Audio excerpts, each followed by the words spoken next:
मेरे चार्जर कहाँ है? चार्जर दे मेरा। मुझे क्या पता, तूने ही लिया होगा। जब भी कोई चीज खो जाती है ना, तेरे ही कमरे से मिलती है। तू एक नंबर की चोरनी है, चोरनी। चोरनी? और तू क्या है, राक्षस? कल शाम को मेरा पूरा चिप्स का पैकेट खा गया तू, जो मैंने तुझसे छुपा के रखा हुआ था, राक्षस कहीं का। वो तो मैंने थोड़ा सा टेस्ट किया था, सिर्फ टेस्ट किया था।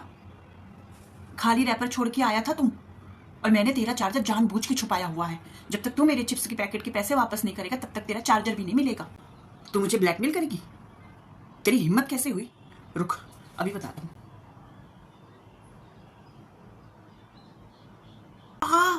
मम्मी मम्मी, रुक जा साले, अभी बता दी मम्मी को तेरी शिकायत। रुक जा, रात रात को तुम वहां पे बाहर मिलने के लिए जाता है ना उससे लड़की से, अभी बता दी मम्मी। मैं तो ऐसे ही मजाक कर रहा था, तू सीरियस हो गई। मैं दे दूंगा तेरे चिप्स के पैकेट के पैसे, ले।